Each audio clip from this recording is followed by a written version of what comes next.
हम लोग श्रीमद् भागवतम के दूसरे स्कंद के 7वें अध्याय का पुनरावलोकन कर रहे हैं और हम लोग आज 15वें श्लोक पे हैं। ये संग आइए।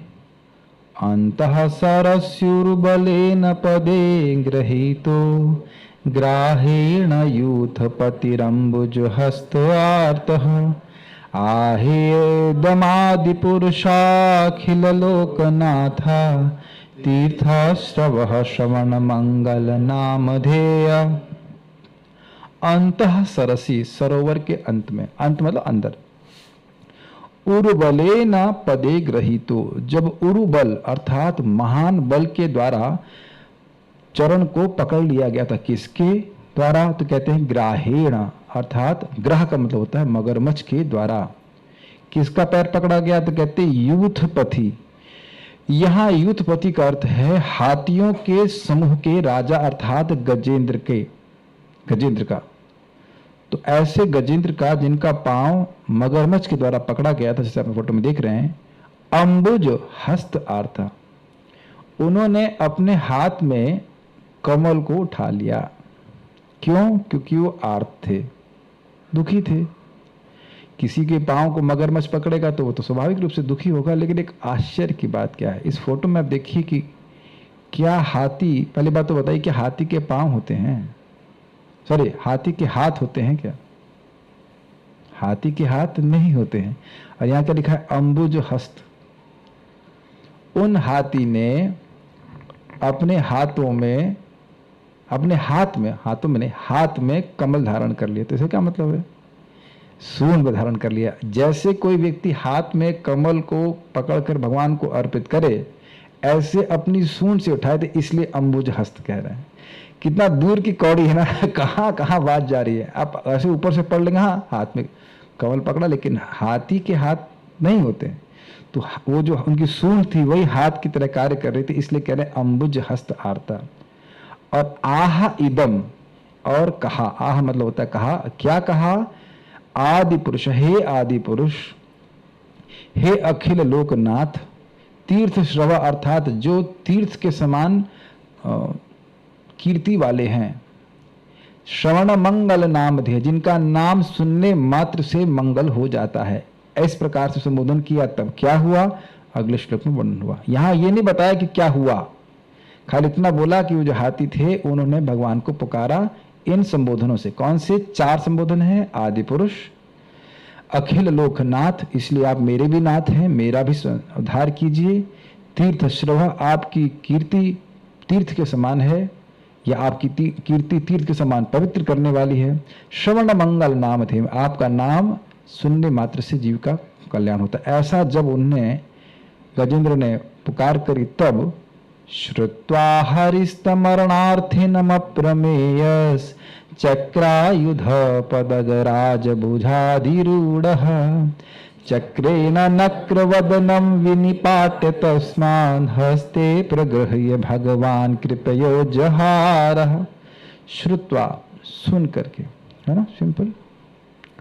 अब हमारी कथा को तो पड़ोसी भी सुन रहे हैं ना। यहाँ पे देखिए, वहां पे उस सरोवर में बाह्य रूप से भगवान नहीं थे। भगवान तो वैकुंठ में रहते हैं, लेकिन भगवान सब जगह रहते हैं। एक गजेंद्र, एक हाथी ने प्रार्थना करी, तब भी भगवान ने सुना। बात बहुत सिंपल सी लगती है, लेकिन अगर किसी व्यक्ति को श्रद्धा है तो हरे कृष्णा कृष्णा कृष्णा हरे हरे, हरे राम राम राम हरे हरे बोलते समय उसका कितना उत्साह होगा।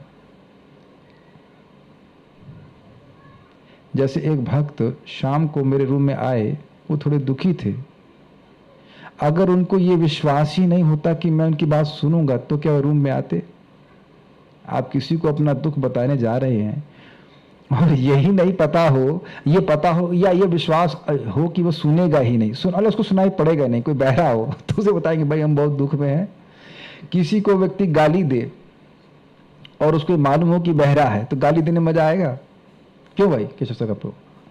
नहीं पता। अच्छा, आप गाली वगैरह कब देते नहीं, ठीक है, आपको बताने। लेकिन वैसे हम बता रहे कि मान लो कोई बहरा हो, आप लोग कभी गाली नहीं, गाली तो दिए होंगे, चीखे होंगे, चीखते होते नहीं आप कभी? नहीं, मन में देते। ओह अच्छा अच्छा, बाहर से पता चलता है, लेकिन मैं बोल रहा हूँ कि मान लो कोई बहरा हो तो उसको मान लो मालूम कोई बहरा है, सुनेगा ही नहीं। जैसे भी इनको कुछ दिन पहले कान में कुछ वैक्स भर गया तो सुनाई नहीं पड़ रहा था, तो हम कुछ बोलने आए आए, कोई आए आए करे तो ठीक है, कोई आए आए करे तो उसे ना गाली देने का मन करेगा, ना कोई प्रेम से बात करने का मन करेगा, सुनेगा ही नहीं। तो कोई ऐसा तो हम नहीं सोच रहे कि भगवान बहरे हैं, भगवान तो बातें सुनते जो बहुत धीरे से बोलते हैं फुसफुसा करके, वह भी भगवान जान लेते हैं। आज महाराज बता रहे थे कि माता अदिति चाह रही थी कि उनके बेटों को राज्य प्राप्त हो और शत्रु पक्ष की स्त्रियां रोएं, अर्थात उनके पति की मृत्यु हुई। तो भगवान कहे नहीं, पहली बात तो पूर्ण हो जाएगी लेकिन दूसरी बात पूर्ण नहीं होगी। भगवान तुम्हारी इच्छाओं तक को जानते हैं, तो फुसफुसाने की तो कहना ही क्या। और अगर आप जोर से बोलते तो हरे कृष्णा कृष्ण कृष्ण हरे हरे, हरे राम राम राम हरे हरे। सुनते हैं सुनते हैं सुनते हैं, जैसे इस गजेंद्र का सुना वैसे सुनते हैं। वॉइस इज नॉट क्लियर बता रहे हैं भक्त। क्या सभी भक्तों के संग ऐसा है या ओके? आपको कैसे पता चला कि मैंने मट्ठा पिया है, मेरी आवाज खराब हो गई है? आवाज तो ठीक चल रही, चाहे मट्ठा पियो चाहे ना पियो, उससे क्या फर्क पड़ता है? आवाज तो ठीक ही है।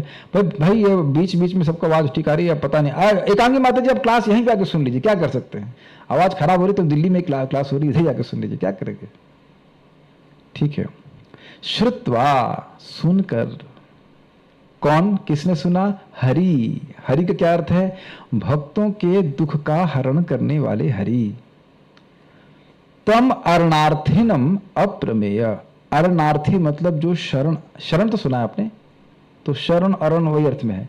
अरणार्थी अर्थात शरणागत। उन शरणागत यानी कि उन गजेंद्र की इन शब्दों को, उन संबोधनों को सुन करके, सुन कैसे लिए?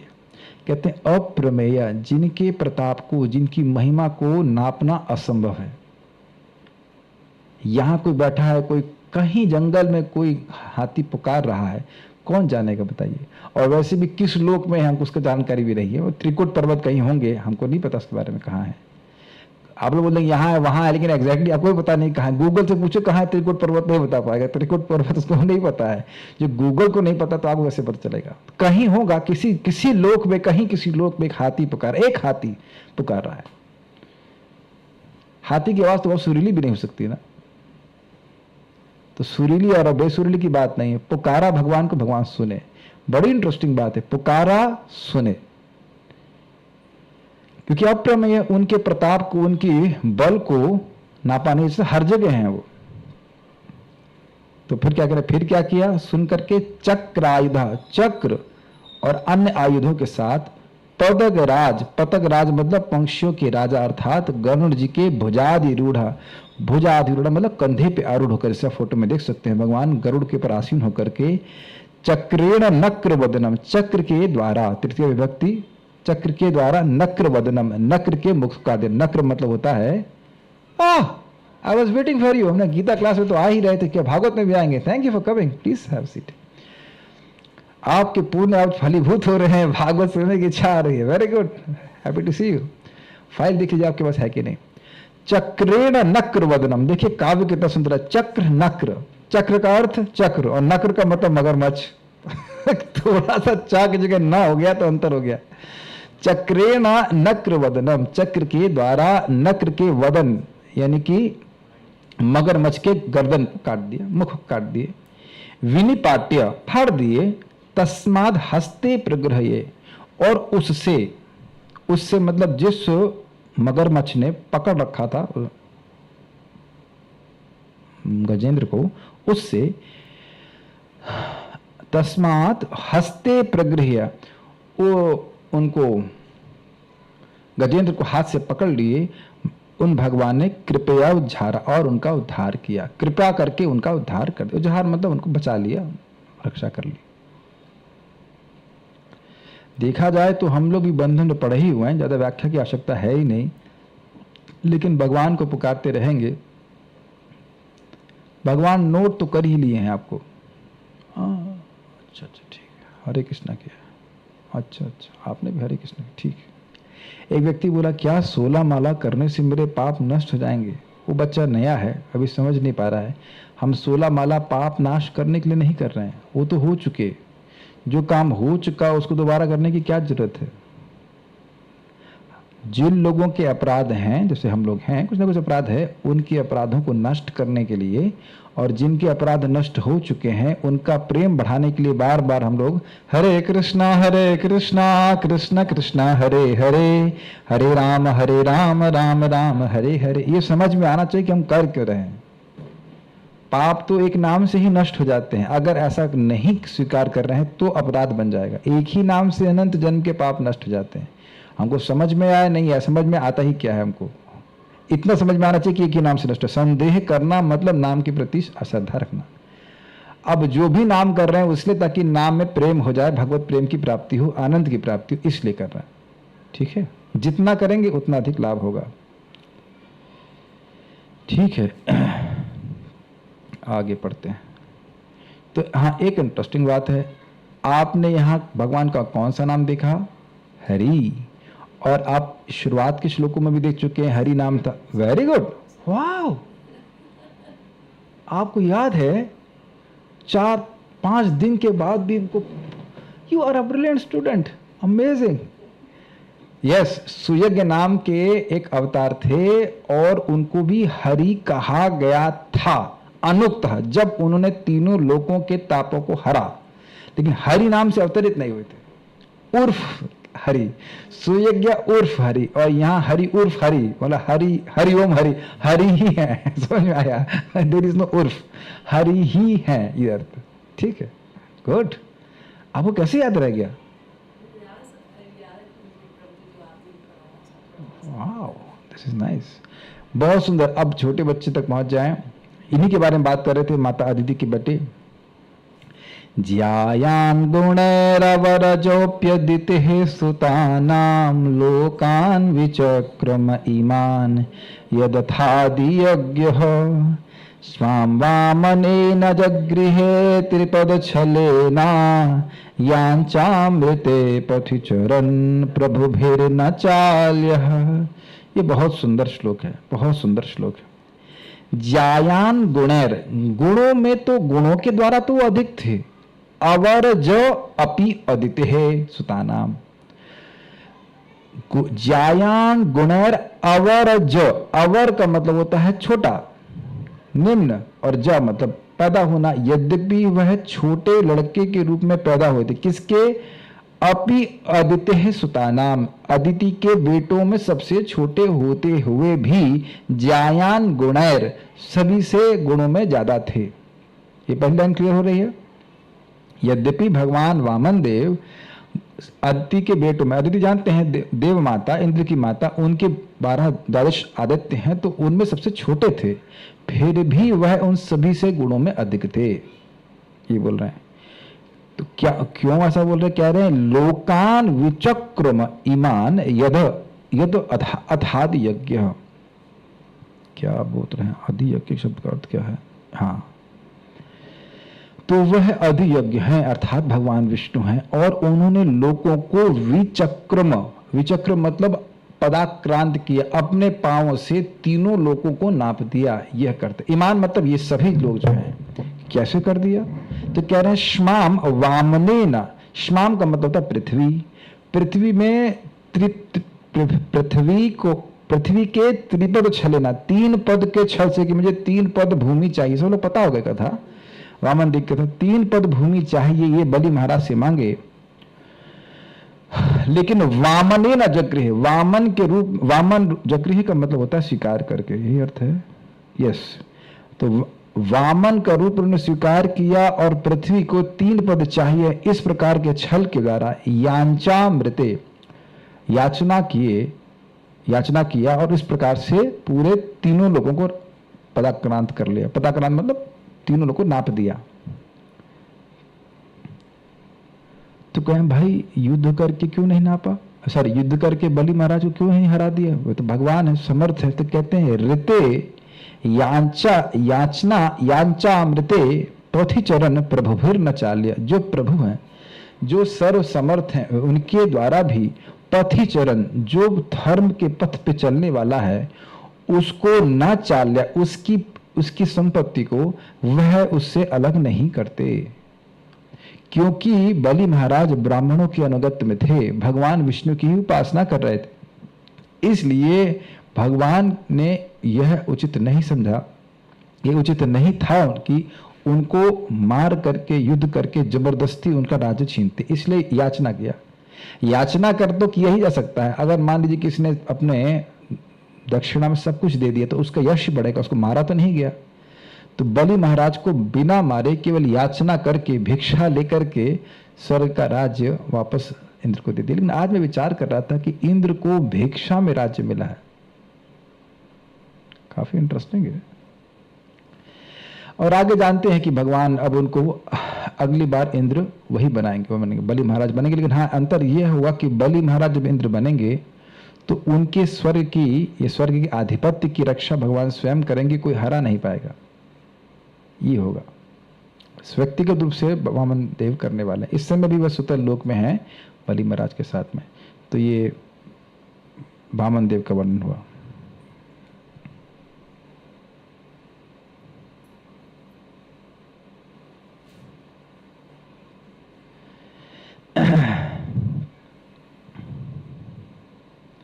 अच्छा, ये अगला श्लोक बड़ा सुंदर है,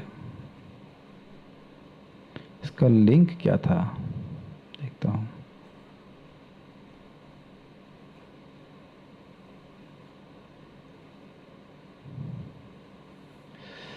इसका लिंक बहुत सुंदर था कि भगवान ने इस प्रकार से जो बलि महाराज से राज्य छीन लिया, ये कुछ ज्यादा नहीं, ये बलि महाराज को देने में कुछ ज्यादा नहीं हुआ। मान लो कोई प्रश्न करे तो वो कहते हैं बलि महाराज के लिए कोई बहुत बड़ी बात नहीं थी, क्योंकि भगवान ने इसके बदले में खुद को, अपने आप को दे दिया। देखते हैं रस का अर्थ क्या होता है। नार्थो बलेरुक्रम पाद शौचम आपह शिखा धृतवतो विबुधाधिपत्यम यो वै प्रतिश्रुत मृते न चिकीर्षदन यद आत्मानमंग मनसा हरये भीमेने। अंग शब्द कहाँ है इसमें? आत्मानम अंग, आखिर में अंग, हे अंग नारद। उरुक्रम पाद शौचम दिख रहा है आपको, उरुक्रम पाद शौचम। उरुक्रम भगवान वामन का नाम है, पाद शौचम मतलब जल जो उनके चरणों से को धुल के निकलता है। श्री भगवान के पाद प्रक्षालन से प्राप्त आपह यानी जल, ये दिख रहा है आपको, उरुक्रमश पाद शौचम प्लस आपह जो उनका जल है।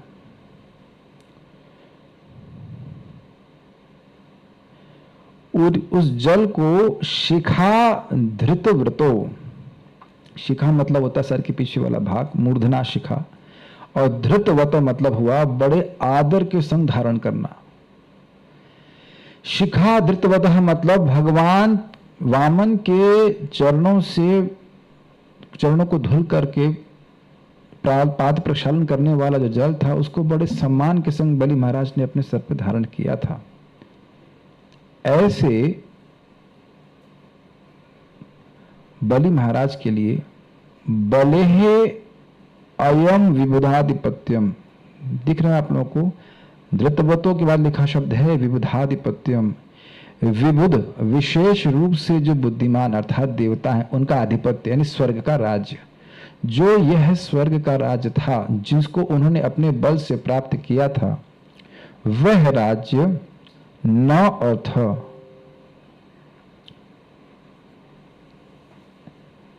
अर्थ शब्द कहा, ना अर्थ, पहला शब्द है न अर्थ। थोड़ा समझने का प्रयास कीजिए, फिर से संस्कृत को देखिए। ना अर्थ हो बले, जिसको उन्होंने अपने बल से प्राप्त किया था। किसको बल से प्राप्त किया था? विबुधाधिपत्यम अर्थात स्वर्ग को प्राप्त किया था। वह उनके लिए कोई विशेष अर्थ रखता नहीं था। जैसे मैं अभी केवला प्रभु माता जी के पास एक मजाक करने वाला था, महाराज माता जी एक चम्मच दे दीजिए, बहुत दूर से एक चम्मच दे दीजिए, या मान लीजिए छल से मैं एक चम्मच ले भी जाऊंगा तो क्या आप रोएंगे उसके लिए? चम्मच, वो भी प्लास्टिक का। तो कि कुछ भी नुकसान नहीं हुआ, नहीं हुआ ना। तो कह रहे हैं जिस स्वर्ग को, जिस विबुधाधिपत्य को, जिस स्वर्ग को बलि महाराज ने बड़े बलपूर्वक प्राप्त किया था, यज्ञ करके प्राप्त नहीं किया था, बल से छीन लिया था, वह उसका चला जाना उनके लिए कोई विशेष बात नहीं था। क्योंकि भगवान के चरण कमलों के जल को उन्होंने बड़े आदर से अपने सर के धारण किया था। देखिए आसान बात नहीं है ये, भगवान के साक्षात भगवान के चरण कमलों का जल हमें प्राप्त होना, ये बहुत बड़ी बात है।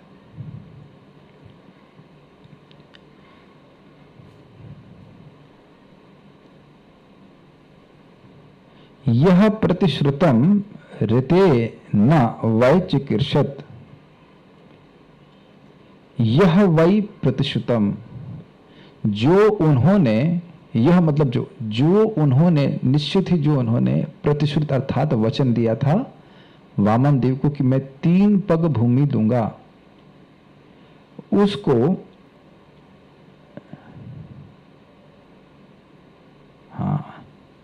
ऋतेना चिकीर्षद अन्यद, उस वचन को पूरा करने के अलावा न चिकीर्षा, उनकी कोई और चिकीर्षा और कोई इच्छा नहीं थी।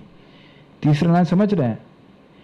जिस स्वर्ग के आधिपत्य को उन्हें प्राप्त किया वह उनके लिए वह कोई प्रयोजन नहीं था, कुछ से कोई मतलब नहीं था। उनके मन में तो यही था कि मुझे भगवान को जो मैंने दिया है वचन उसको पूरा करना है। इसीलिए देखिए आप जानते हो कथा कि 2 पैरों से भगवान ने पूरे लोक नाप दिए थे, तीसरा बच गया था तो उन्होंने कहा हमारे सर पे रख लीजिए। उनके मन में और कुछ नहीं था कि भगवान के अलावा मुझे कुछ, इसके अलावा मुझे और कुछ पूरा करना है। उनको अपनी वादा जो भगवान को दिया था वह पूरा करना था।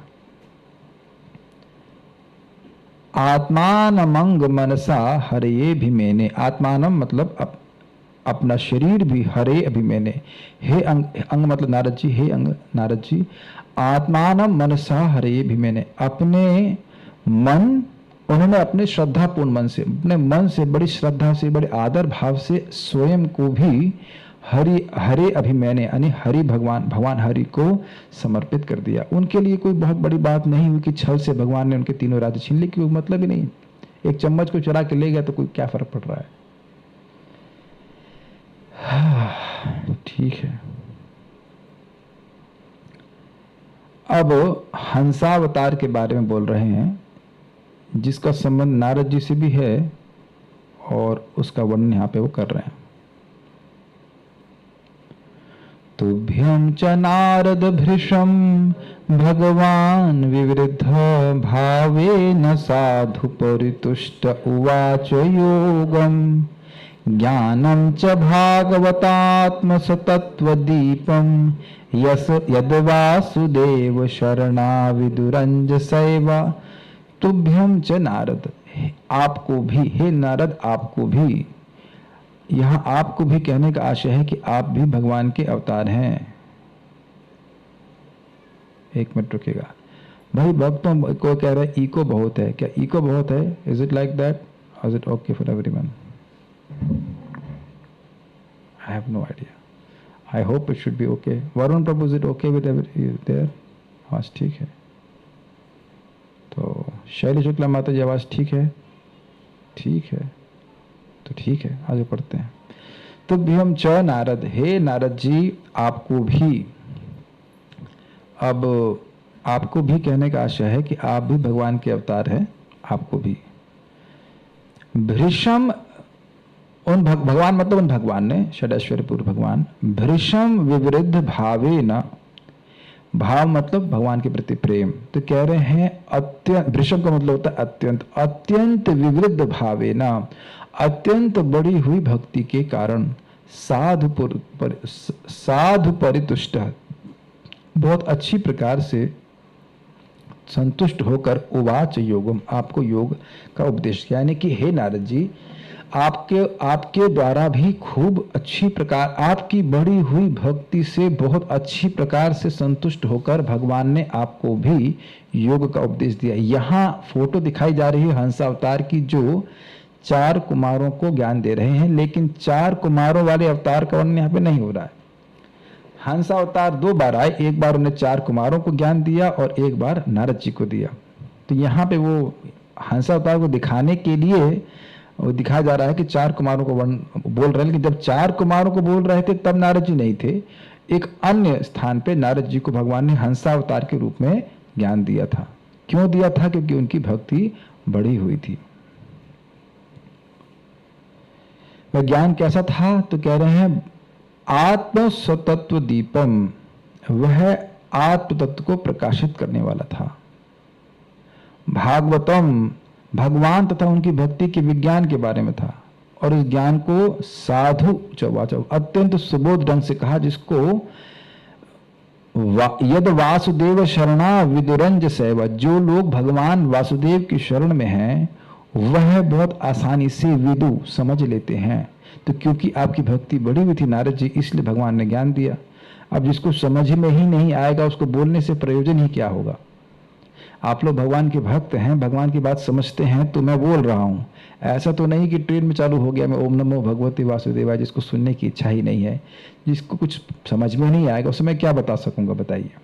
तो जब भगवान अंदर बैठे देखे हैं, कह रहे कि हाँ नारद जी की भक्ति खूब बड़ी हुई है, तो फिर आके उन्हें योग का उपदेश दिया, ज्ञान का उपदेश दिया। अब उसके बाद मनवंतरों के बारे में वर्णन है, मनवंतर अवतारों के बारे में वर्णन है। उनके इसमें फोटो नहीं रखी गई है क्योंकि बहुत सारे अवतार हैं, तो जो डिजाइनर था उनको समझ में नहीं आया कि कौन सा फोटो रखा जाए। तो ओके, क्योंकि एक फोटो नहीं है, बहुत सारे फोटो उसमें जोड़ लीजिए। बादल का अवतार के बारे में नहीं बोल रही है, बादल का फोटो है, लेकिन मनवंतरों के अवतारों के बारे में वर्णन है। ठीक है। चक्रम तच्चक्रम च दिक्षु विहितम दशसु स्वतेजो मनवंतरेषु मनवंशधरो बिभर्ति दुष्टेषु राजसु दमं व्यदधात् स्वकीर्तिं सत्ये त्रिपृष्ठ उशतीं प्रथयंश्चरित्रैः। ओके, चक्रम सुदर्शन चक्र। तो देखिए कह रहे हैं मनवंतरेषु, मनवंतरों में। मनवंतर क्या होते हैं? देखिए ब्रह्मा जी के दिन में मानी 12 घंटों में 14 मनु होते हैं जो 71 चतुर्युग की साइकिल तक राज्य करते हैं हर एक मनवंतर। तो कह रहे हैं मनवंतरेषु, मनवंतरों में मनवंश धरो, मनुवंश का वंशज होकर के विभर्ति उनका पालन करते हैं भगवान। कैसे करते हैं? तो कह रहे हैं दशसु दिक्षु अवितः सुतेजो। दिख रहा है आपको दशसु शब्द यानी 10 दिशाओं में, दशसु दिक्षु दिख रहा है आप लोग को, दिक्षु और दशसु शब्द दिख रहा है आपको पहली लाइन में। तो कह रहे 10 दिक्षु मतलब दिशा और दश मतलब 10, 10 दिशाओं में अविहितम स्वतेजो, अवितम मतलब अप्रतिहत, जिसको रोका ना जा सके, ऐसे स्वतेज, स्वतेज मतलब अपने निजी पराक्रम चक्रम, यानी कि भगवान का सुदर्शन चक्र था जो 10 दिशाओं में अप्रतिहत था। किसी की क्षमता नहीं थी कि 10 दिशाओं में उनको उसके प्रभाव को रोक सके। ये बात बोल रहे हैं। उसके द्वारा विभर्ति वह मनवंश की रक्षा करते हैं। ये मनवंतर अवतारों के बारे में है, मनुओं के बारे में नहीं है। हर मनवंतर में एक मनवंतर अवतार होते हैं, वो मनु नहीं होते हैं। उनके नाम जो हम लोग इसमें पीडीएफ दी के इसमें दिए गए हैं। एक नाम उसमें हरि अवतार भी था, सुयोग्य अवतार भी हम नाम सुन चुके हैं। ऐसे अलग अलग अवतार हुए हैं जो मनवंतर में हैं। ध्यान से सुनिएगा, मनुओं को नहीं बोल रहे हैं। मनु मनवंतर अवतार नहीं है। मनुओं के राज्य काल में जो अवतार मनवंतर अवतार के रूप में होते हैं उनको मनवंतर अवतार कहा जाता है। वह अपने सुदर्शन चक्र के द्वारा जो जिसका प्रभाव अप्रतिहत होता है वह मनुवंश की रक्षा करते हैं। ये अर्थ है। हर मनु के युग में मनवंतर मतलब इस समय कौन है हमको जी नहीं, वैवस्वत मनु है, मनवंतर अवतार नहीं है। वो हैं अभी मैं भूल रहा हूं, जहां तक मुझे स्मरण आ रहा है वामन देव को मनवंतर अवतार भी कहा गया है, लीला अवतार भी कहा गया है।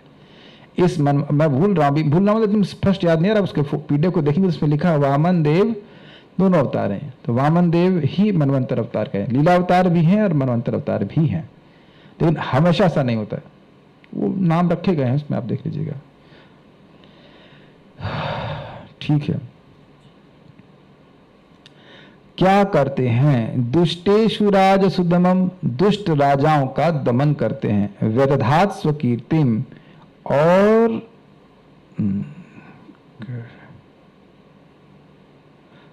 व्यदधात् उनका दमन करते। दुष्टेषु राजसु दमम व्यदधात्, जो दुष्ट राजा हैं उनका दमन करते हैं और स्वकीर्तिम स्वते त्रिपृष्ठ उशतीम प्रथयंस चरित्र, अपने चरित्र के द्वारा, चरित्र का मतलब है अपने विचित्र गुणों के द्वारा, वे त्रिपृष्ठे सत्य त्रिपृष्ठे, त्रिपृष्ठ का मतलब तीनों लोग, सत्य स्वर्लोक तक उसको तीन लोग कहते, उसके ऊपर जो सत्यलोक है वहां यानी ब्रह्मलोक तक, उशतीम स्वकीर्तिम, शब्द दिख रहा है क्या आपको, उशतीम स्वकीर्तिम, स्वकीर्तिम उशतीम, उशतीम मतलब कमनीय, अत्यंत अपनी इच्छित कमनीय कीर्ति को प्रथयन अर्थात विस्तारित करते। कुछ समझ में आया? सेकंड लाइन, दुष्टेषु राजसु दमम व्यदधात, जो दुष्ट राजाओं का दमन करते हैं चक्र के द्वारा, और स्वकीर्ति में अपनी कीर्ति को सत्य त्रिपृष्ठ, जो सत्यलोक है वह मतलब स्वर्गलोक से भी ऊपर है, तो वहां तक ब्रह्मलोक तक उशतीम प्रथयम चरित्र, अपने चरित्र अपने गुणों के द्वारा अपनी कीर्ति को, स्वकीर्ति अपनी कीर्ति को जो कि उशतीम अत्यंत कमनीय है, सुनने में बड़ी अच्छी लगती है, उसको लोग बोलते हैं, उसको उन्होंने प्रथयन अर्थात विस्तारित किया। ऐसे कार्य मनवंतर अवतार करते हैं कि उसकी चर्चा ब्रह्मलोक तक होती है, ये अर्थ है। कितने आश्चर्य की बात है कि हम लोग कहते हैं हमें पता क्यों नहीं है, जैसे मुझे भी याद नहीं है कि इस मनवंतर के अवतार कौन है, क्यों नहीं है, ये हमारी गलती है। बलि महाराज सुतल लोक में जी, वामन ने, देखिए वामन होंगे मनवंतर अवतार ऐसे नहीं कह सकते, वो तो लीला अवतार भी है ना, हर लीला अवतार मनवंतर अवतार नहीं होता है। लेकिन जो मैं स्मृति से बोल रहा हूँ एकदम से भी याद नहीं आ रहा, उसको नोट्स हमको वापस रेफर करना होगा। अब भाई एनसाइक्लोपीडिया तुम है नहीं, पढ़ करके बोल सकते हैं, लेकिन स्मृति से बोले वहां पर नोटिस किया था कि वामन देव को मनवंतर अवतार और लीला अवतार दोनों कहा जाता है, एकदम से याद आ रहा है इसलिए बोल रहा हूँ, उसको रेफर कर सकते हैं हम लोग, उसमें नोट्स दिए गए हैं। तो ये एक साथ 14 मनवंतर अवतारों को बोल दिया गया है, 7 आ चुके हैं और 7 आने वाले हैं, उनको एक साथ बोल दिया गया है। ठीक है, अब हम लोग धन्वंतरी अवतार के बारे में पढ़ेंगे। इनका फोटो है, धन्वंतरिश्च भगवान स्वयमेव कीर्तिर्नाम्ना ऋणाम्बुरुजाम रुज आशुहन्ति यज्ञे च भागमृतायुरवा वरुन्धो आयुष्य वेद मनुष्यास्यवतीर्य लोके। धन्वंतरिश्च भगवान, भगवान धन्वंतरी के रूप में प्रकट हुए। कब हुए? पहले तो आगे पढ़ते हैं, इनके बाद स्वयमेव कीर्ति, स्वयमेव कीर्ति नामना,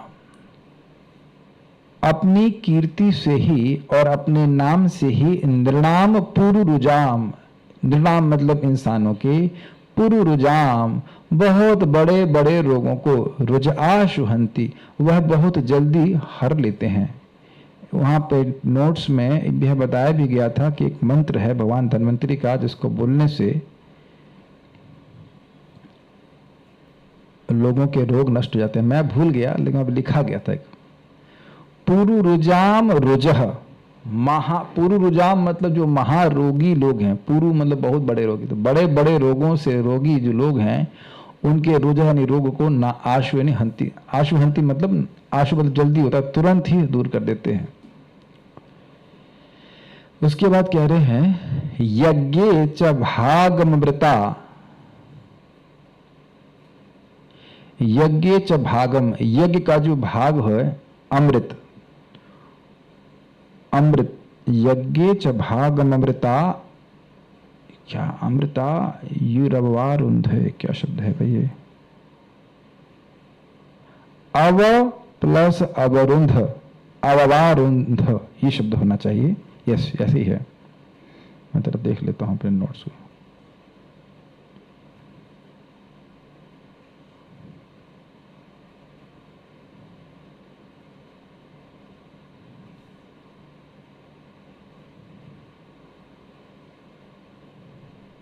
ठीक, यज्ञ च भागम, जो यज्ञ का भाग था, क्या था? अमृत आयु, दिख रहा है आप लोग को, भागम प्लस अमृत प्लस आयु, ये तोड़ पा रहे हैं इस प्रकार से। यज्ञ च भागम, जो यज्ञ का भाग था, कौन सा यज्ञ चल रहा था? अमृत महोत्सव, अमृत मंथन, अमृत मंथन नहीं समुद्र मंथन, समुद्र मंथन किया जा रहा था अमृत प्राप्त करने के लिए। तो वह अमृत का कलश लिया गया था, जिसको ये धन्वंतरी अवतार लेकर के आए थे, प्रकट हुए थे। अव प्लस अवरुंध, तो कह रहे अव मतलब दैत्यों के द्वारा छीन लिए गए, जो दैत्यों के द्वारा छीन लिया गया था। ये धन्वंतरी अवतार आए थे अमृत लेकर, फिर उसको दैत्यों ने छीन लिया था, उसको ये देवताओं को प्राप्त कराते हैं। अवरुंधे मतलब देवताओं को प्राप्त कराते हैं। और आयुष्य वेदम अनुशास्यवतीर्य लोके, आयुष्य वेद मतलब आयुर्वेद को, आयुर्वेद को अनुशासती प्रवर्तन करते हैं, उसकी शुरुआत करते हैं। आयुर्वेद कहाँ से शुरू होता है? धन्वंतरी भगवान से शुरू होता है, अर्थ है अवतीर्य लोक, इस लोक में अवतीर्ण होकर। सेकंड लाइन को समझ में आ रही है? यज्ञ का जो भाग था, अमृत था, वह अमृत आयु अर्थात अमर आयु को प्रदान करने वाला था, वह दैत्यों के द्वारा छीन लिया गया था, उसको वह देवताओं को अवरुंधे अर्थात देवताओं को प्राप्त कराते हैं। अब एक संदेह हो जाएगा कि भाई धन्वंतरी भगवान ने तो नहीं प्राप्त कराया था, प्राप्त तो मोहिनी ने कराया था, लेकिन अमृत लेकर के तो यही आए थे, इस अर्थ में कहा जा रहा है।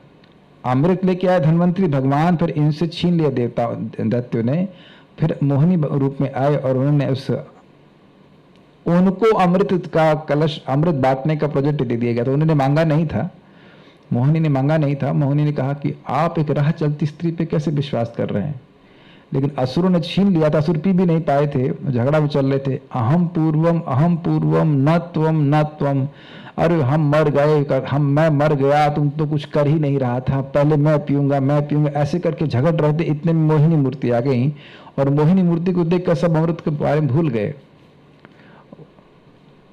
तो कहे कि तुम ही बांट दो। तो कह रहे आपको एक राह चलती स्त्री पे इतना विश्वास है, हमको तो बांटना की कला पता नहीं है। नहीं तुम बांट दो। तो मैंने कहा देखिए हमसे कुछ गलती हो जाएगी तो आप कुछ बोलना मत, पहले भगवान उनसे ये मतलब क्या कहेंगे उसको, संकल्प करवा लिए। तो जब बांटने लगी तो वो जो देवता थे उनको मतलब अमृत पिला रही थी और ऐसा प्रस्तुत कर रही थी कि ये ऊपर का माल हम देवताओं को दे रहे, मोटा अमृत वाले रख रहे हैं। और असुरों को लग रहा था ये तो हमारी तरफ की है। इतने बिविल्डर्ड थे, इतने परेशान नहीं, इतना मोहित होकर देख करके, उनका नाम मोहिनी मूर्ति था, कि उस खाली देख लेती तो उस जिसकी तरफ देखते हैं सोचता वो उसी से शादी कर लेगी। हाँ ये मेरी तरफ ही देख रही है, ये मुझसे ही शादी करेगी। पिता भी सोच रहा है कि उससे शादी करेगा, बेटा भी सोच रहा है उससे शादी करेगी, ये हालत है। आज महाराज बड़ा सुंदर कह रहे थे कि भगवान को ये लड़की का रूप लेने की क्या जरूरत थी। तो कहे कि भगवत रूप में ये असुर मुझसे आकर्षित नहीं होने वाले, भगवान विष्णु से झगड़ा करते हैं, इसलिए मोहिनी रूप भगवान को धारण करना पड़ा। और अद्भुत बात है कि मोहिनी रूप केवल दैत्यों को मोहित किया, देवताओं को मोहित नहीं किया। देव महाराज समझाते हैं परम पूज्य राधा गोविंद महाराज की, देवता तो यही देखे कि हमारी माँ आई है जो कि हमको अमृत बांट रही। भाई किसी की माँ भी तो सुंदर हो सकती है कि नहीं, तो माँ के प्रति तो मातृभाव होता है, बड़ा सुंदर बात है, यही देवताओं का लक्षण है। बल्कि वहां दैत्य लोग कहते हैं हमको तो नहीं लगता है कि तुम्हारी शादी हुई है, शादी हुई होती तो ना हम तुम्हारी तरफ देखते, बात भी नहीं करते, लेकिन तुम्हारे माथे पे सिंदूर नहीं है, इसका लगता है कि हमको लगता है कि मतलब तुम्हारी शादी हुई नहीं हुई, इसीलिए बात कर रहे, नहीं तो हमसे बात नहीं करते। बहुत अच्छा कथा है, आप लोग अगर आनंद लेना चाहते हैं तो महाराज जी का प्रवचन जरूर सुनिएगा, अमृत महोत्सव। मैं जब आप लोगों को रिकमेंड करता हूं तो मन करता है कि मैं भी पढ़ने लग जाऊं, लेकिन अभी फिर इधर पढ़ना है, लेकिन बहुत अच्छा है, कई बार सुन चुके हैं, बहुत विनोद का है। हम तो हमारे, आपका नाम क्यों भूल जाता हूँ बार बार, क्या है, अक्षत प्रभु बोल रहा था कि आप 2 घंटा जाते हैं यहाँ, सुबह जब कर लीजिए, बड़े 2 घंटा कथा सुनते जाइए, बड़ा जीवन का सुख है, बहुत अच्छा सुख है। एक रुक्मणी मंगलम और एक ये अमृत महोत्सव और एक ये नाम महिमा, ये 3 लेक्चर बहुत सुंदर है। एक है उनका अक्रूर मनोरथ, 4 कथाएं तो बहुत अच्छी हैं, मतलब बहुत ही अच्छी, मेरे को अच्छी लगती है। और ये भीष्म क्या है वो, भीष्म स्तुति, वाह, कुंती स्तुति, सभी अच्छी हैं, लेकिन ये सब तो मेरी फेवरेट सीरीज हैं, आप लोग सुनेंगे तो अच्छा लगेगा। ठीक है, अब जीवन क्या केवल दुख भोगने के लिए है? कुछ कथा सुनकर के सुख भी तो अनुभव करना चाहिए। जो मनवंतर अवतार होते हैं क्या शासन चलाते हैं या मनु चलाते हैं? नहीं नहीं, शासन नहीं चलाते हैं, वह केवल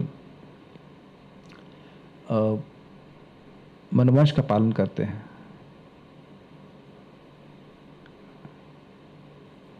ओके, नेक्स्ट। ओ, परशुराम भगवान की जय। अब एक्शन मूवी, एक्शन स्टार आ रहा है। छत्रम छयाय विधिनोपवृतम महात्मा ब्रह्म द्रुगुच्छित पथम नरकार्तिलिप्सु उद्यंत साववनिकंटकमुग्रवीर्य स्त्री सप्तकृत्व ऊर्धार परश्वधेना। बहुत अच्छा है। छत्रम छयाय, बड़े उसके अलग अलग अर्थ लिए गए थे।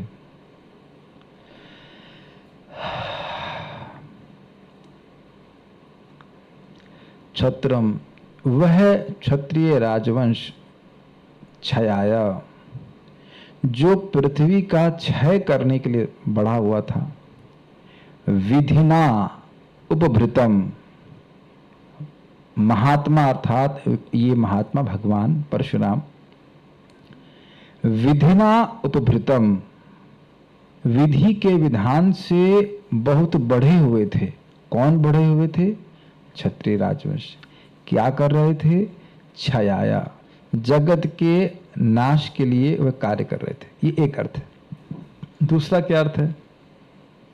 छयाया, क्षय के लिए, विधिना, भगवान के द्वारा, उपभृतम, भेंट के रूप में इन महात्मा परशुराम के लिए जो लाए गए थे। ये मार दिया जाए, इनको भेंट, इनको गर्दन काटी जाए आपके द्वारा, ऐसे वो लाए गए थे। कुछ अर्थ समझ रहे हैं? दो, एक कि भाई भगवान की व्यवस्था थी कि ये क्षत्रिय बढ़े हुए थे, जगत का हित अहित कर रहे थे, और दूसरा वो अपनी ही बलि देने के लिए, उनकी बलि दी जाए ऐसे विधि के द्वारा, भगवान के द्वारा, विधाता के द्वारा इन परशुराम जी के सामने भेंट के स्वरूप प्रस्तुत किए गए थे। उपवृतम मतलब भेंट।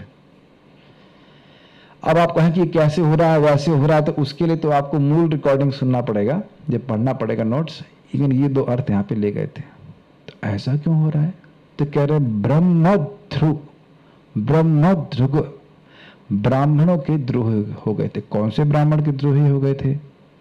जमदग्नि को उन्होंने परेशान किया था, जमदग्नि को मार दिया था। तो उससे क्या हो गया? तो कह रहे उज्झित पथम, वह वेद मार्ग को त्याग दिए थे। वह क्यों कर रहे थे? नरकार्ति लिप्सु, क्योंकि नरक में जाने के अत्यधिक लिप्सु। तो भाई चले नरक, चला पिकनिक करके आए, नरक जाना चाहिए, इसके लिए वह बड़े उत्सुक थे, इसलिए ऐसा किए थे। तो उससे क्या हुआ फिर? उद्यंत शब्द का क्या अर्थ है यहाँ पे? ओ हाँ, उद्यंति असौ, और शब्द क्या है? अवनिकंटक, उग्रवीर्य, त्रिसप्तकृत ऊर्धार परशुधन। Very good.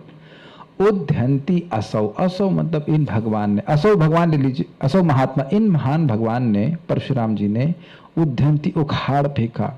क्या उखाड़ दिया? अवनिकंटक, दिख रहा है, दिख गया शब्द आपको? उद्यंती पे तोड़ेंगे तो असौ प्लस अवनी प्लस कंटक, पृथ्वी के कांटे को उखाड़ फेंका। जैसे इस जगत में जब किसी के पांव में कांटा लग जाता है तो कांटे को रहने नहीं देता है, जड़ से निकाल के फेंक देता है, और वह धारदार वस्तु से ही निकाला जाता है। समझ रहे ना बात? तो कह रहे उद्यंति असौ, इन भगवान ने, इन परशुराम ने अवनिकंटक, जो पृथ्वी के लिए कांटे के समान हो गए थे, उनको उग्र वीर्य, अपने उग्र शक्ति से, अपने अत्यंत पराक्रम से, त्रिसप्त, 3 बार 7, 7 into 3 कितना होता है कैशव प्रभु? 21। Very good. 21 बार त्रिसप्त कृत्वा, 21 बार उद्धंती, जड़ से उखाड़ दिया। कैसे? ऊर्धार परश्वधेना, अपनी बड़ी धार, अपनी तीक्ष्ण धार वाले परशु से, एक अर्थ है। और उर्धार का मतलब बड़ी धार जिसकी थी, अर्थात विशाल परशु से उखाड़ दिया। तो बताया था ना मैंने आपको, कांटे नकीली चीज से कांटे को निकालते हैं। तो ये सारे राजा कैसे थे? पृथ्वी के कांटे के समान थे, इसलिए अपने धारदार कटीले या कह सकते तेज धार वाले परशु से भगवान परशुराम ने उनको निकाल के फेंक दिया, 7 बार फेंक दिया। अब भगवान राम के बारे में 23, 24 और 25, 23, 24 3 श्लोकों में वर्णन होगा। आप लोग थक तो नहीं गए? ठीक है, स्टार्ट। जय श्री राम। Let's start. अस्मत् प्रसाद सुमुख कलया कलेश इक्ष्वाकुवंश अवतीर्य गुरुर्निदेशे तिष्ठन् वनं सदयितानुज आविवेश यस्मिन् विरुद्ध दशकंधर आर्तिमार्छत्। अस्मत् प्रसाद सुमुख, हम सब पर, अस्मत् बोला हम सब, कौन बोला है श्लोक?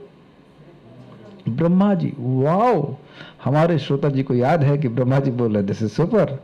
तो ये ब्रह्मा जी बोले अस्मत्, हम पर, प्रसाद सुमुख, प्रसाद सुमुख, हम पर कृपा करने के लिए। प्रसाद का मतलब होता है कृपा।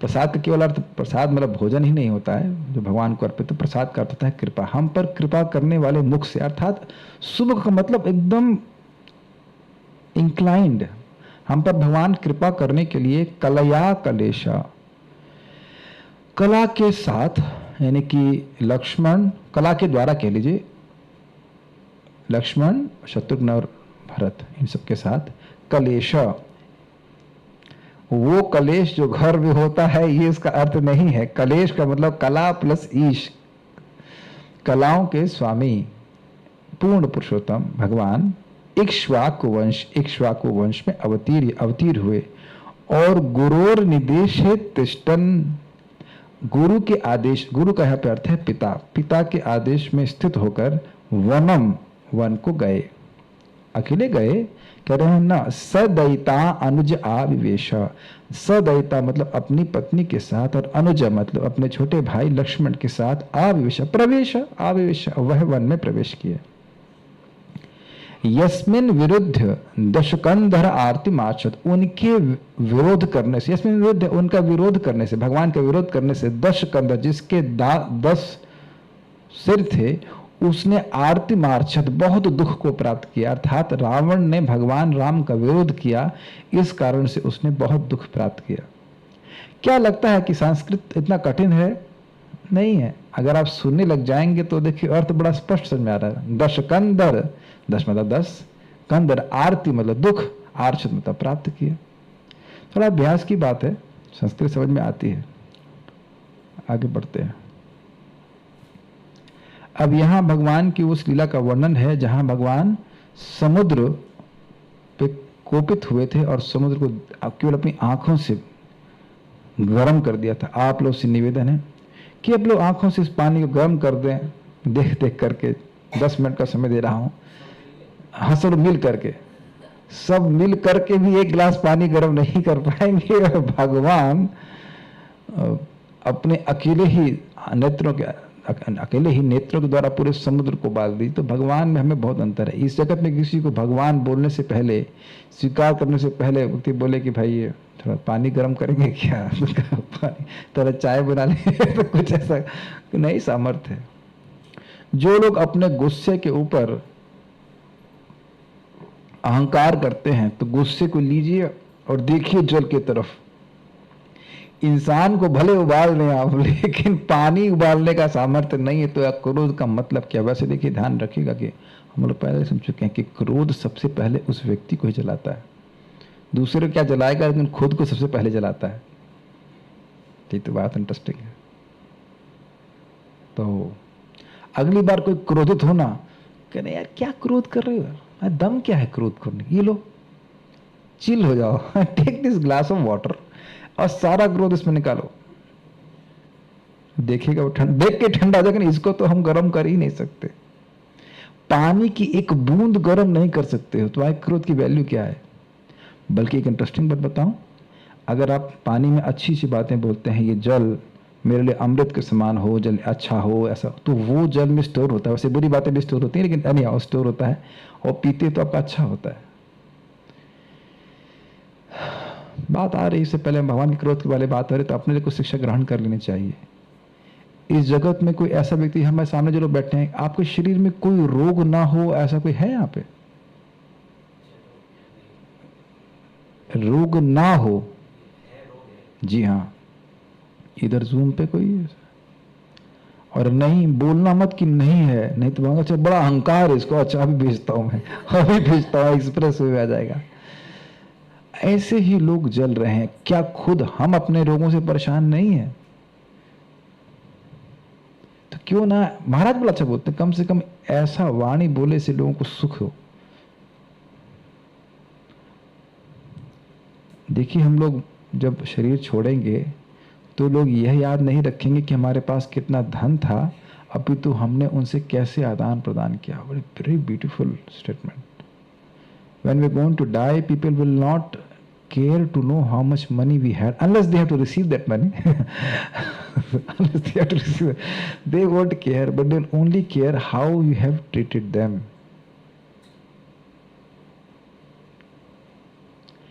I still remember my mother. She was very affectionate. बहुत प्रेम, मैं मेरी माँ थी इसलिए नहीं बोल सकती, माँ ऐसी जरूरी नहीं हो कि हो, लेकिन जो भी आता उनको प्रसाद देती हैं और बड़े प्रेम से बात करती। मैं खुद आश्चर्यचकित हुआ था जब उनका शरीर छूटा था।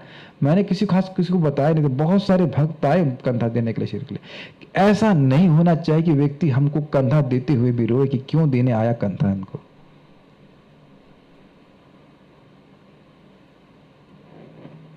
Should think about it. बहुत अच्छी बात हमारे मामा जी ने बोला, हम बहुत प्रसन्न हुए। बड़े अच्छी बातें बताते हैं कभी कभी, हमारे बहुत अच्छी मित्रता है, बहुत अच्छे व्यक्ति हैं एक्चुअली वो। तो उन्होंने बोला कि वो काफ़ी अच्छी प्रतिष्ठित, मैंने यूपीएससीबी में बहुत बड़ी पोस्ट पे जीएम है, ऐसा कुछ हमको नहीं पता एग्जैक्ट, बहुत अच्छी पोस्ट पे है। उन्होंने अपने जो लोग हैं, जो क्या कहते हैं, जो एम्प्लॉयज़ तो नहीं कह सकता, सबऑर्डिनेट्स कहेंगे, हाँ, उनको बुलाया, कहा कि तुम में से विचार करो कि आज अगर तुम मर जाते हो तो क्या तुमने किसी के जीवन में कोई वैल्यू एडिशन किया है, उसके जीवन को बेहतर बनाने के लिए कुछ किया है जिसके लिए तुम्हारे प्रति वो कृतज्ञ हो?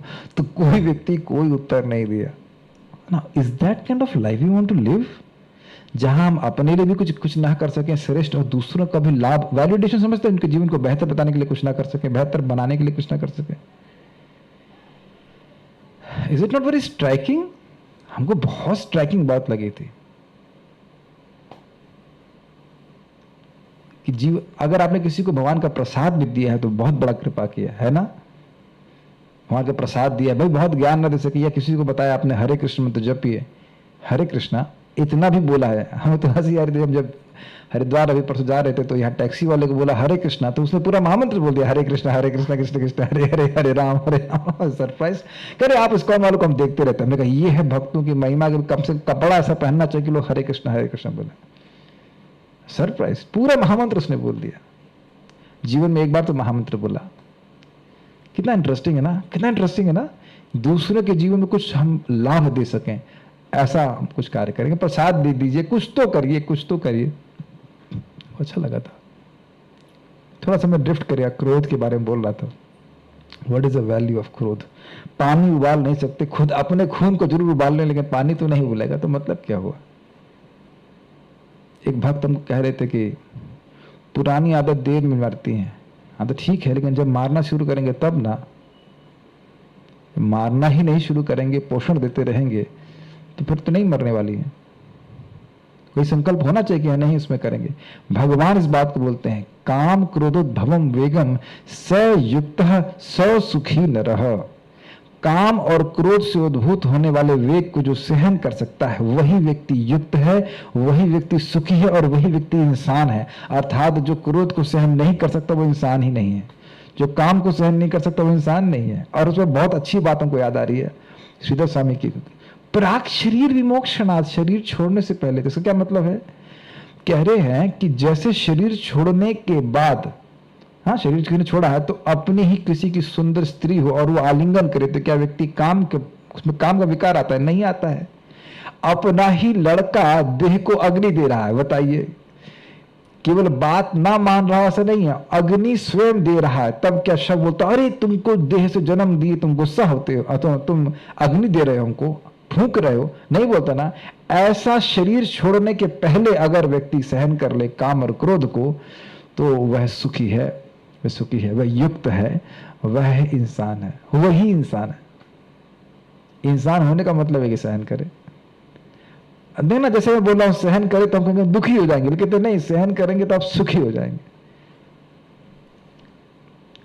केवल दूसरों के क्रोध को नहीं, खुद के क्रोध से उत्पन्न होने वाले वेग को सहन करे, काम के वेग को सहन, वो इंसान है। बहुत अच्छा शिक्षा है ना भगवान की। Bhagavad Gita is brilliant. भगवान ने बहुत अच्छा किया, भगवत गीता बोलती है, बहुत अच्छा काम किया। Very very nice. चलिए वापस आते हैं। अब तो भगवान कैसे हो गए जो क्रोध कर रहे? नहीं, उनका क्रोध दिव्य है। उनका क्रोध के बारे में चर्चा करके तो चर्चा करते हैं तो हम क्रोध से मुक्त हो जाएंगे, काम से मुक्त होते हैं। तो भगवान के बारे में सुनते हैं। यस्माददादुदधिरूढ़ भयांग वेपो मार्गम स्वपद्य रिपुरम हरवद दिदिक्षौ दूरे सुहृन्मथितरोस शुशोण दृष्ट्या तातप्यमानम करो रगनक्र चक्रः। बहुत अच्छा श्लोक है। नक्र चक्र, अब तो याद हुआ ना, नक्र चक्र, नक्र मतलब मगरमच्छ, ठीक है। यहां चक्र का अर्थ कुछ और है। चक्र का मतलब वो चक्र नहीं है। देखते हैं। यस, एक मिनट रुकिए, इसके वर्ड मीनिंग्स को और क्या हुआ भाई। यस्मात्, यस्मई अदाद अधिरूढ़ भयांग वेपो। अंग शब्द कहां से आ रहा है इसमें?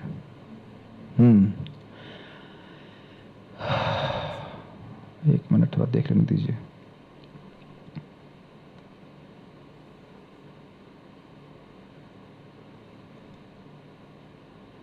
ठीक है। यस्मय, जिन भगवान को अदाद दे दिया। किसने दे दिया? उदधि। उदधि देखा आपने? अदात प्लस उदधि दिख गया आपको पहली लाइन में। ऊढ़ भयांग, भय अंग वेपः, जिनको दे दिया। किसने दे दिया? उदधि, समुद्र ने दे दिया। कैसा समुद्र? तो कह रहे हैं ऊढ़ भय अंग वेपो। ऊढ़ भय, अत्यंत भय को प्राप्त हुआ था वो, और इस कारण से अंग वेप, उसके अंग कांप रहे थे। समुद्र के देवता वरुण देवता हैं, वरुण देवता आए और वह कांप रहे थे।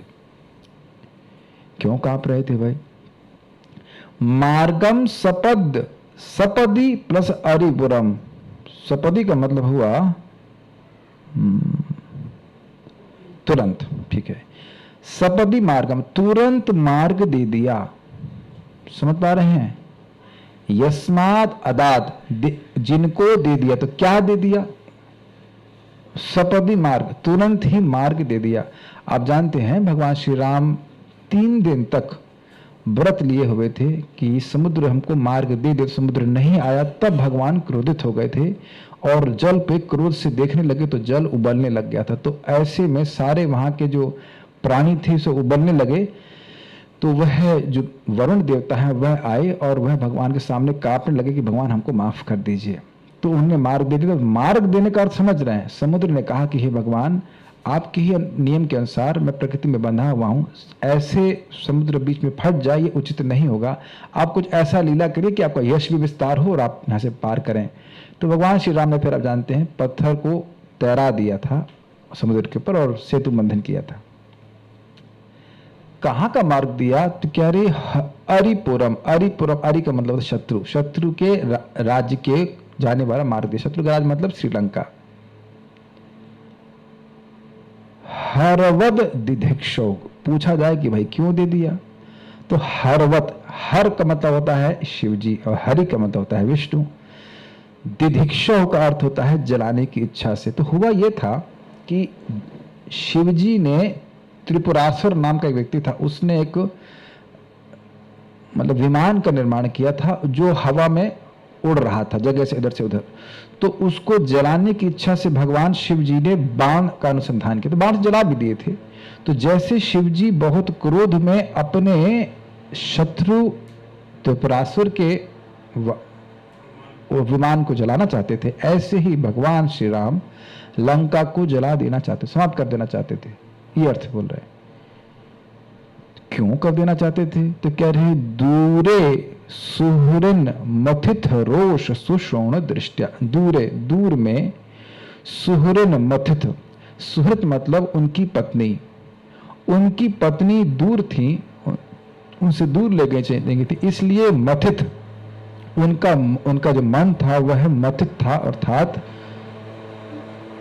वो वियोग से पीड़ित थे अपनी पत्नी के, और इस कारण से रोष सुषोण दृष्टया, रोष मतलब क्रोध, और सुषोण दृष्टा का मतलब होता है, सुषोण का मतलब होता है लाल, अत्यधिक लाल दृष्टि के द्वारा तातप्यमान, उन्होंने तपित कर दिया, मतलब हीट कर दिया, गर्म कर दिया समुद्र को, जिस कारण से मकर उरग नक्र चक्र, मकर मतलब मगरमच्छ, और नक्र चक्र का मतलब होता है,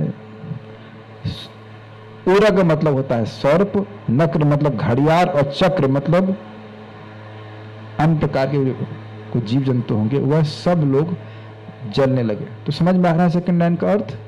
दूरे सुहृत, अपनी पत्नी के दूर होने के कारण, दूर किसने किया था? रावण ने किया था, और मथित, इस कारण से वह पीड़ित थे, रोष सुषोण दृष्टया, उनकी आंखों में क्रोध था, उस कारण से उनकी आंखें लाल थी, उस दृष्टि के कारण, दृष्टया, उस दृष्टि के कारण तातप्यमान, सभी जल रहे थे, क्योंकि पानी उबलने लग गया था। कौन सारे जो समुद्र के प्राणी थे, मगरमच्छ आदि सब जलने लगे थे, इस कारण से समुद्र कांपने लगा। समुद्र के देवता कांपते हुए भगवान श्री राम के सामने आए और उनको मार के दे दिया। अगला श्लोक भी देखते हैं भगवान श्री राम के लिए। वक्षस्थल स्पर्श रुग्ण महेंद्र वाह दंतैर्विडंबित ककुब्जुष ऊढ़हासम सद्यो सुभी सविनश्यति दार हर्तुर विस्फूर्जितैर्धनुष उच्चरतोधिसैन्ये। बोला गया था दशकंधरम आरती आर्छत, उस 10 मुखों वाले रावण ने भगवान के द्वारा अत्यंत दुख प्राप्त किया। तो कैसे दुख प्राप्त किया, इसका वर्णन इस श्लोक में होता है।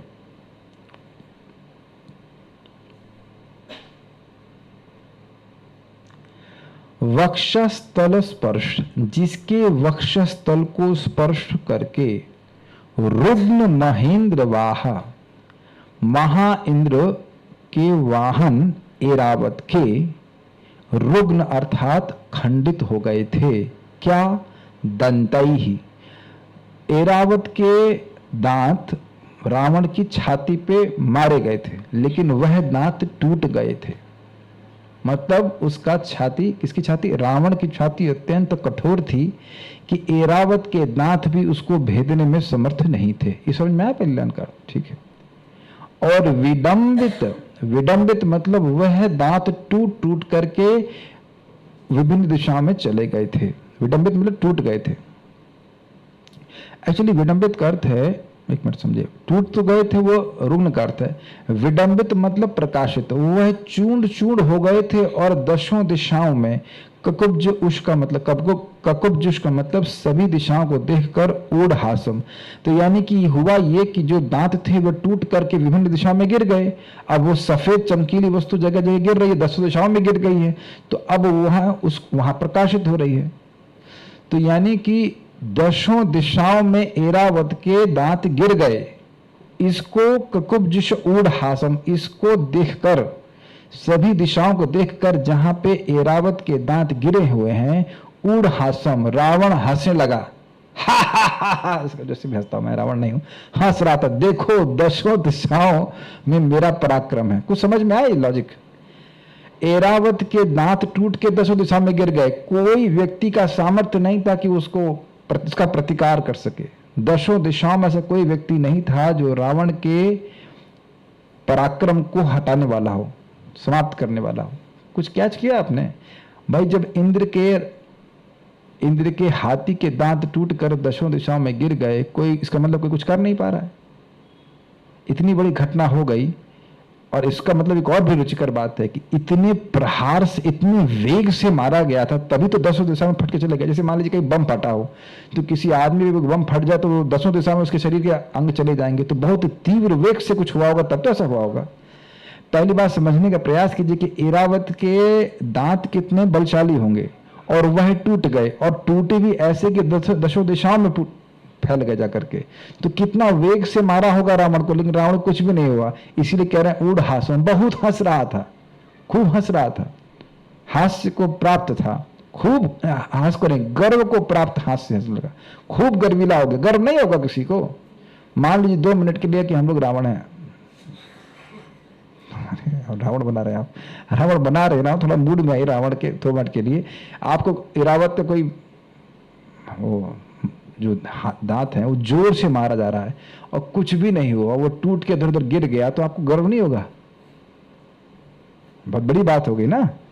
तो उस पर हंस रहा था। हम दोबारा हंसेंगे नहीं उसकी तरह, जैसे जैसे वो हंसा था वैसे हंसता होगा, रावण ने हंसा हो।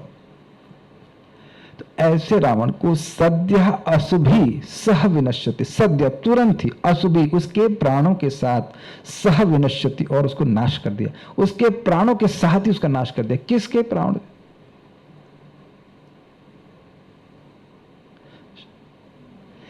सद्य अशुभि सह, बड़ा सुंदर बात है। वह जो गर्व था उसके प्राणों के साथ, सह का अर्थ यह है जो गर्व, जो उसकी हंसी थी, वह वो गर्व, वो हंसी किसके संग थी?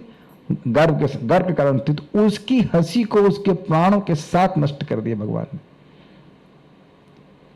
दार हर्तुम क्यों कर दिए? क्योंकि दारा मतलब पत्नी, पत्नी का हरण करने वाले उस रावण की। कैसे? विस्फूर्जितै धनुष उच्चरतोधि सैन्य। बहुत अच्छा इसका अर्थ था। कह रहे हैं कि विस्फूर्जितै मतलब अधिसैन्य का मतलब हुआ दोनों पक्ष के सैनिकों के मध्य, रावण की सेना और भगवान श्री राम की सेना के मध्य उच्चरतः धनुष, विस्फूर्जित धनुष, भगवान का धनुष तेजी से विचरण कर रहा था। भगवान का धनुष विचरण कर रहा था। भगवान अलग बैठे हुए थे? नहीं, भगवान रथ पे आरूढ़ थे और उनका धनुष विचरण कर रहा था। जरा आप कल्पना कर पा रहे हैं कुछ? भगवान का धनुष नीचे नहीं जा रहा है, सीधे ही है। कोई उनके सामने, कोई भगवान राम को तो हरा नहीं सकता कोई, सीधा ही और सीधा ही दिख रहा है। आप कुछ धारणा कर पा रहे हैं ना? भगवान धनुष लेके चल रहे हैं, वो धनुष विचरण करता हुआ दिख रहा है। कितने सुंदर भाषा का उपयोग ब्रह्मा जी कर रहे हैं। ये नहीं कह रहे भगवान विचरण कर रहे हैं, धनुष विचरण कर रहा है और उसकी विस्फोट टंकार उत्पन्न कर रहा है। उच्चरतः मतलब बड़ी तेजी से विचरण कर रहा है, और विस्फूर्जित है मतलब टंकार हो रही। टंकार फर्जी में नहीं हो रही है, फर्जी मतलब व्यर्थ में, टंकार हो रही मतलब भगवान बाण चलो टन टन टन टन समा की जगह टन टन की आवाज नहीं आती है, झन झन की आवाज आती है, जो भी आवाज आती है, हमको इतने एक्सपर्ट नहीं इसके ऊपर, लेकिन उस टंकार की आवाज से सद्य असुभि सह वनश्यति, प्राण सहित उसका गर्व भी नष्ट हो गया। इस पे बहुत अच्छा था श्लोक, मतलब रियली बहुत अच्छा श्लोक था। इसके बाद भगवान कृष्ण का वर्णन होगा, वो हम कल करेंगे, लेकिन ये बहुत अच्छा था कि भगवान श्री राम की धनुष की टंकार से ही उसका सारा प्राण नष्ट हो गया। तो फिर प्रश्न होगा कि भाई भगवान के बाण ने नष्ट किया। देखिए इसकी ऐसी व्याख्या की गई थी कि जब इस प्रकार से रावण सोच ही नहीं सकता था कि कोई मनुष्य उनको मार सकता है, और जब ऐरावत नहीं कुछ कर पाया तो उसे गर्व नहीं होगा। तब ऐरावत कुछ नहीं कर पाया और उसको मनुष्य को मार सकेगा? नहीं मार सकेगा। लेकिन जब इस प्रकार से भगवान श्री राम की सेना, सेना क्या थी? बंदरों की सेना।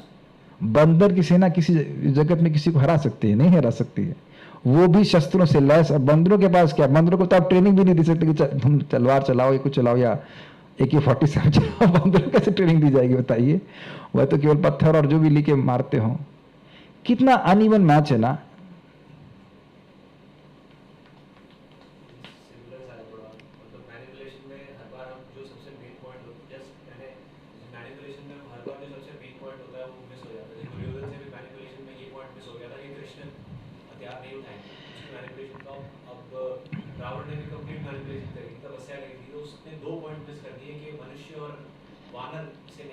हाँ, तो वो सोच रहे थे कि मनुष्य से मैं कैसे हार सकता हूँ। तो वो अब वो आश्चर्य नहीं करे कि